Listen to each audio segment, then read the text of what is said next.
Suicide rates are soaring in the UK, with money worries pushing many over the edge.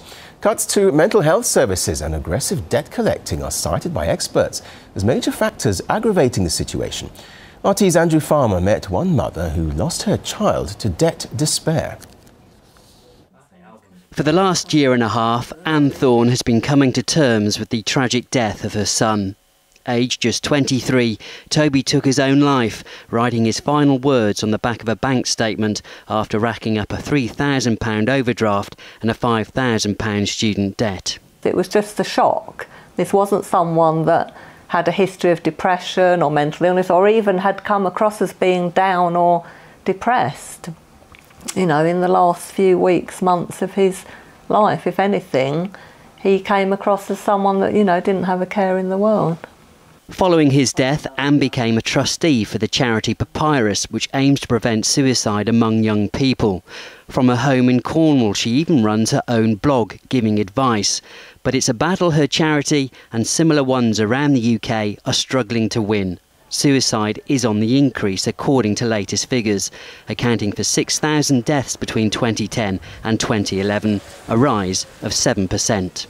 So why the increase? Well, an inquest ruled that Toby's financial problems were a contributory factor to his suicide.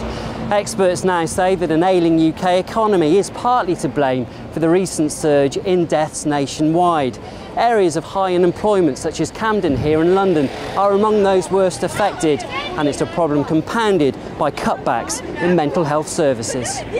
The double whammy effect of the recession is that the people are becoming more distressed, more anxious, and therefore more at risk of wanting to take their own lives.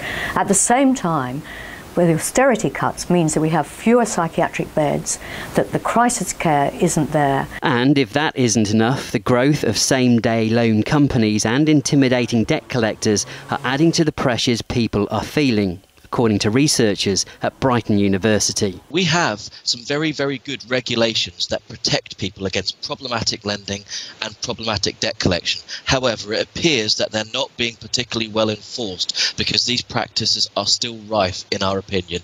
In response, the UK government has announced plans to crack down on aggressive bailiffs. From next year, late-night visits will not be allowed and restrictions will be put on what property can be seized. They are also spending over £1 million on research as part of a suicide strategy plan.